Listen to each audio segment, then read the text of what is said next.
அண்மை செய்தி. சென்னை மயிலாப்பூரில் உள்ள பறக்கும் ரயில் மேம்பாலத்தில் இருவருக்கு இடையே ஏற்பட்ட மோதலில் ஒருவர் தள்ளிவிட்டு கொலை செய்யப்பட்டிருக்கிறார். இதனை அண்மை செய்தியாக பார்த்து வருகிறோம். கூடுதல் விவரங்களோடு செய்தியாளர் சாலமன் இணைக்கிறார். சாலமன், என்ன நடந்தது, உங்களுடைய தகவல்? சென்னை மயிலாப்பூர்ல பறக்கும் ரயில்வேயோட பாலமானது அமைந்துள்ளது. இந்த பாலத்துல நேற்று மாலை இரண்டு நபர்கள் பேசிக் கொண்டிருந்த நிலையில திடீரென இருவருக்கும் இடையே மோதல் ஏற்பட்டு இருவரும் கைகலப்பாக மாறியுள்ளது.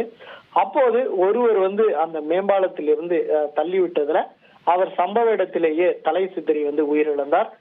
மற்ற ஒருவர் அந்த தள்ளிவிட்ட நபர் தப்பி ஓடிய நிலையில இது குறித்து போலீசார் முதற்கட்ட விசாரணை மேற்கொண்டார். குறிப்பாக திருவான்மியூர் ரயில்வே போலீசார் இது குறித்து கொலை வழக்கு பதிவு செய்து இது குறித்து விசாரணை மேற்கொண்டதுல அந்த இறந்த நபர் பட்டினப்பாக்கத்தை சேர்ந்த 40 வயது மிக்க லூயிஸ் பத்தியாஸ் என்பது தெரிய வந்துள்ளது.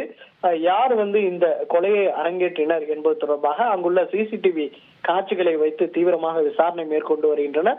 இந்த இறந்த நபரின் உடலானது பிரேத பரிசோதனைக்காக சென்னை ராயப்பேட்டை அரசு மருத்துவமனையில வைக்கப்பட்டு அதன் பின்பாக அவரது உறவினரிடம் ஒப்படைக்கப்பட்டதாக கூறப்படுகிறது. குறிப்பாக இவர்கள் இருவரும் இந்த சாலை ஓரத்துல வசிப்பவர்கள் எனவும் போலீசார் தரப்புல தகவல் தெரிவிக்கப்பட்ட நிலையில எதற்காக இவர்களிடையே மோதல் ஏற்பட்டது என அவரை கண்டுபிடித்த பின்னரே தெரிய வரும் என போலீசார் தரப்புல தகவல் தெரிவித்துள்ளனர்.